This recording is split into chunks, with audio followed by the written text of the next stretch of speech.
I love the holiday of Chanukkah. The holiday of Chanukkah is meeting us really on 3 different levels. And as a rabbi, it's so much fun because then you at least have 3 things to talk about at Shabbat services.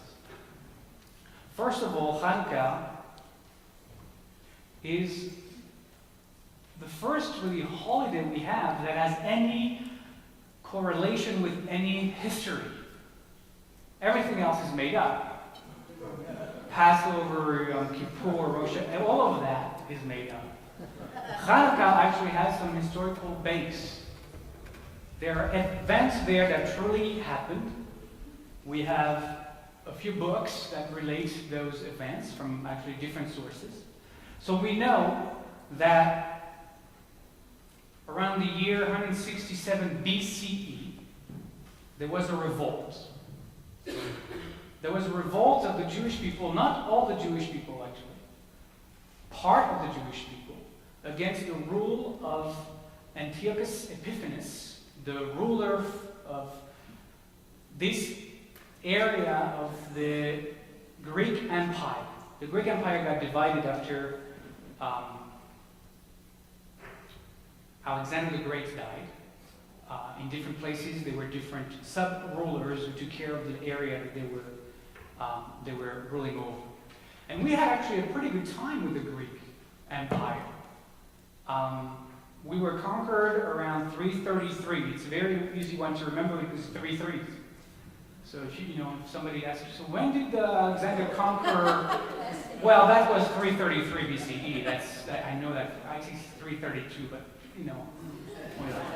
333 is easier to remember.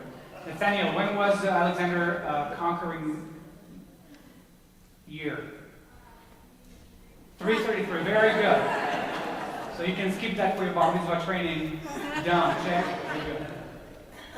So, I spoke about the revolt happening in 167. So there were almost 150 years, over 150 years where there was no revolt. And Hellenization was actually a really powerful force, and it was really hard to resist. And here were the Greek philosophers, here were the Greek theater coming to our doors. Here are the first arenas of sports. Jews don't do sports very well, so we never heard of such a thing, but all right, it's not true. It's a myth, another one of those. But, suddenly there was, sports on TV and great plays in theater and just great ideas that people brought and we could exchange those ideas. And suddenly we started to name our kids Alexander and Sophia. And we started to wear Greek clothing. And suddenly we started to talk the Greek language. And the Hebrew started to recede. This is the first time that the Torah was actually translated in something else than Hebrew or Aramaic. There was the Septuagint, which was the first translation of the Hebrew in Greek. And from that translation, then the Latin translation of the Greek, and then the local language translation of the Latin. So any English Bible is actually at least 3 or 4 layers removed from the original text, which is a challenge in a lot of ways. But the point I'm trying to make is that we really embraced Hellenism and the Greek civilization. And things were pretty good for us. Until this Antiochus guy started to crack down on those who still resisted, the greatness of the civilization that the Greeks had brought to the Middle East. And so, for some reason, he had in mind that he was going to abolish the Shabbat. Sabbath was now forbidden to hallow under penalty of death. Same with studying the Torah. Same with circumcision. Same with all the major tenets that were part of the core of our Jewish identity. He also took over the temple in Jerusalem, which he hadn't done before. and tear down any Jewish sign of the temple and instead inserted Greek gods. And the temple became the temple to Zeus in Mount Zion in Jerusalem. And they started to do sacrifices on the altar, among which they sacrificed pig. And so there's a little group of us that said, okay, ad kan, as we say in Hebrew, until that point was fine. Now, you've crossed the limit. You've gone beyond what's acceptable. You've gone beyond what we can deal with. And this little group were the family of the Hashmonean, the clan. Everything was very tribal and clanish. The clan of the Hashmonean family, led by their elder, the leader, Mattathias, right, took up arms and began a guerrilla warfare against the Greek forces. Not just against the Greek forces. Actually, at the beginning, it was against the Hellenized Jew. The clash began, it was a brother-to-brother fight, because there were a lot of sympathizers that actually praised the edicts of Antiochus and followed them. So at first, it was a war of brothers and sisters. And then Antiochus made the fatal mistake to side with the Hellenizers and enter into the battle on their side, and therefore the war now spread to becoming a war against the Greek Empire. And the war is going to last 3 years. And it's a guerrilla war. And the way that the Hashmonean clan did is that they ambushed any and every little troop of Greek soldiers they could find. They ambushed them, hit them hard, and then disappeared in the bushes or disappeared in the landscape that they knew by heart. It was a little bit of the Greek Vietnam, if you like. I mean, it was really like that. They didn't see them where they came from, they hit them, and then they disappeared. And they did that over and over and over again. And that technique of warfare was like hammering at them. They were hammering the troops of the Greek Empire. And they became known as those who hammer. And the word for those who hammer is Maccabi. Maccabi is the word that says hammering. So they became known as the Maccabim, the Maccabees, those who hammer. So if you're in Israel during Chanukkah, all the kids in the streets have little plastic hammers, and they hit each other over the head. And it goes, it's very annoying. Very annoying, but it's fun. Wow. So historically, the war lasted 3 years, and eventually at the end of the 3 years, we won. We took back Jerusalem, we took back the temple, we tear down the statue of Zeus, we put our stuff back up, and we celebrated. And the first holiday we celebrated was the one we had just missed because of the conflict. And the first holiday we celebrated was Sukkot. That's right, it was Sukkot. The 8 days of Sukkot. Which is why Chanukkah is 8 days. Because it is modeled on the holiday we first celebrated when the temple was finally rededicated. And to say dedication in Hebrew is Chanukkah. Chanukkah means dedication or rededication. So when somebody buys a new home and they put a mezuzah on the doorposts, we call that a Chanukkat Bait, the Chanukkah of the house. We dedicate the house to that new family, to that new unit that is now going to be, spreading their energies into that space. And that's what Chanukkah was. It was about rededicating the energies in that space. So that's the holy day we celebrate, the first time we were able to get back into our temple. And we're going to do great. I mean, after 164, 167 BC, all the way to the Romans, we're going to have about 100 years of Jewish sovereignty in the land, which is, pretty rare. It's been going back and forth. That's about the history. I'll come back to the history because it's also blended with the holiday itself. Because Chanukkah didn't become a holiday right away. I mean, it was one of those things that we remembered from days long ago and we did in the back of our minds. It was not a major holiday. It didn't call for anything specific. I mean, the rabbis don't mention the holiday until the Gemara. So for those of you who don't know what the Gemara is the second layer of the Talmud. The Talmud is written between, let's say, minus 100 to 600 CE. So minus 100, over 700 years the Talmud is written. And the first part of the Talmud is written within the first 300 years. And there's 400 years of added commentaries on the first 300 years. Because 300 years of commentaries was not enough for us. I mean, what are you going to do with just 300 years? I mean, it's like a few Shabbats and then it's over. So we added another 400 years on the back of that. Now, we can last a little longer in our talks. I only have about another half hour, so don't worry. But only in the third, so in that part of the 400, the Gemara is the one that's written the latest. Only then are the rabbis wondering about Chanukkah. And the way it comes about, it's very interesting. They're having a conversation about the candles of Shabbat. And how long they should burn for, and when do we light the candles of Shabbat, and pages and pages about how the candles are made, and what are they made of, and all of that. The rabbis are very good in getting into the details about these kind of things. And suddenly, out of nowhere, there's this rabbi who was probably sitting on the back of the room over there, and gets up and says, like Colombo, I imagine it. What's Chanukkah then? I mean, literally, that's what he says in the Gemara. He says, what's Chanukkah? Since we're talking about the candles, this rabbi, this Colombo rabbi, says, so what's Chanukkah? And then they have 2 lines, conversations about the candles of Chanukkah and how long they should burn for, 30 minutes, which is why I knew exactly how much time I had. And that's it. No about the temple, not about the heroes of the Maccabees, nothing. Nothing. Oh, just a footnote.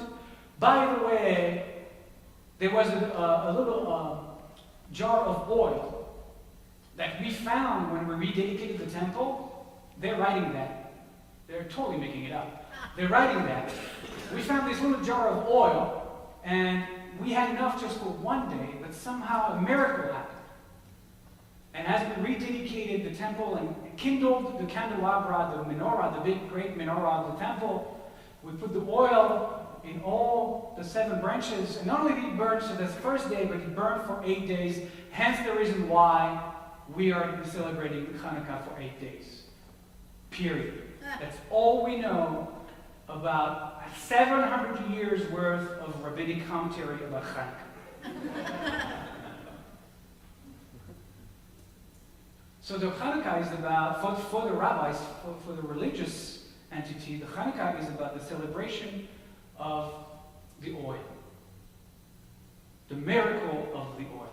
The reason they limited that to a more spiritual kind of celebration is not so much out of the goodness of their heart, is that they hated the Hashmonean family with a vengeance.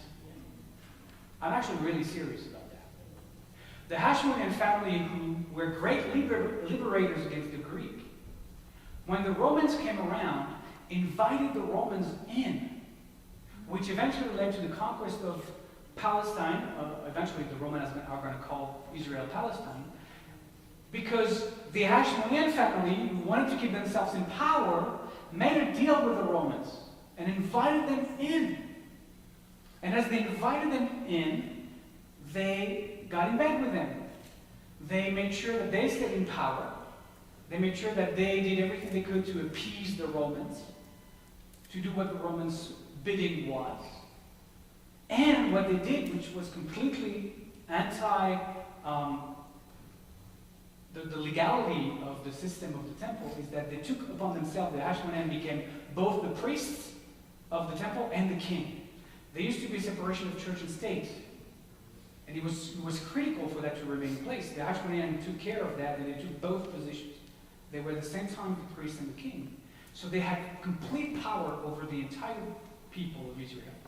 And they sold out. And believe me, the Greek were nice people compared to what the Romans did to us. They massacred the Jews by the millions. We believe 3/4 of the Jewish population at the time was massacred over the time of the ruling of Rome, and the rest was dispersed. We're thinking about 3 million of us. I mean, really, it was terrible, and there were revolts. And so you can understand that the rabbis who took over from the debacle of the Hashmonaean dynasty didn't love the Hashmonaean family at all. Instead, they wanted to bury them. The book of Maccabees was never canonized within the Jewish Bible. The only way it was canonized because of all the Jews, specifically of Alexandria in Egypt, who eventually were so Hellenized that they converted into Christianity. And they brought the book of the Maccabees into the Apocrypha of the New Testament. And that's really the only reason why those books were saved. If not, they would have disappeared. Because the rabbis were certainly not going to take them on. So the oil has trickled down, is the trickle-down effect to all the foods we eat. So on Chanukkah, we celebrate the oil by eating a lot of very, very oily foods, like sufganiyot, which are Israeli jelly donuts that are fried, because jelly donuts not enough just baked. Not enough calories there. You want to fry it on top. But they're delicious. And you can fill them with jelly, you can fill them with dulce de leche, with, what do you say?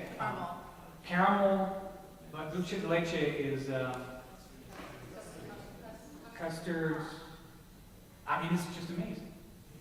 You never leave Israel if you try it. Now, the deeper meaning, so that's the third layer now.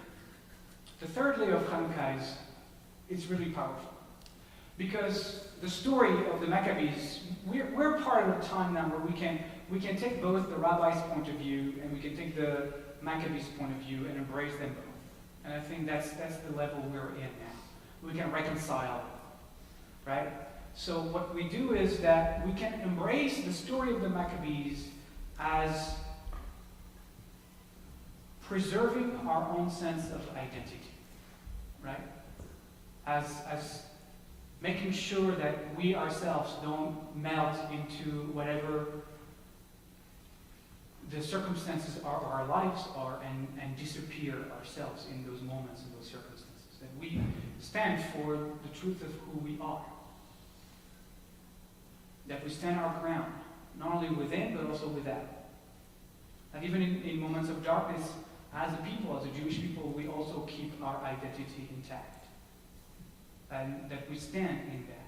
We don't compromise so much. It's a warning against complete assimilation as well. It's so tempting. I mean, here we are in the world of Hellenization. I mean, it's they call it Americanization now, but it's really the same concept, right? And we start to name our kids Olivier.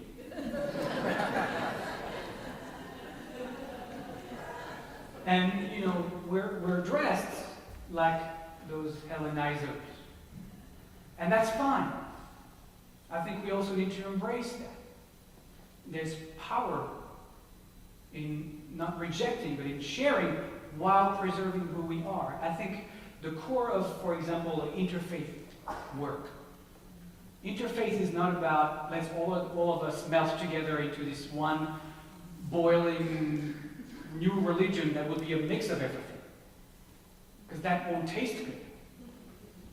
I think interfaith is about meeting one another in whichever faith you find yourself to be born in or embraced and share. I'm going to stay who I am. You're going to stay who you are. And because you're going to stay grounded in the power of who you are, I'm going to learn from you.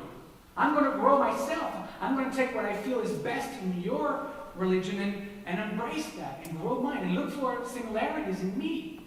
And I'm going to be stronger in my perspective. And together we're going to grow instead of disappearing into a melting pot that looks like nothing. And I think this is what we can do now. Yes, we are part of a word that is Hellenizing, and it causes great damage. I mean, there's a lot of people who are resisting that and revolting against Americanization. A lot of conflict in the world is also the product of that. I believe 9/11 is a response to that kind of Americanization in the world, and some people who come to reject that. But I think it's time for us to embrace both. Most importantly, and you saw what I sent this week as a practice for Chanukkah, I think it's also about embracing the darkness and finding the light within. And that's really hard to do. Embracing the darkness within ourselves, embracing the darkness within our world, and looking inside to find there's always a dot of light, a little candle that is yearning to be kindled, however dark the darkness we find ourselves to be. And I think that the truest, deepest message of the holiday of Hanukkah is to not be afraid to look in the dark places. It's such a hard thing for us to do because we love so much the staying with the good stuff. But the greatest joy comes from overcoming difficult obstacles, dark times and dark moments. So I think it is calling us to be at home with the darkness and to shine a greater light from that darkness.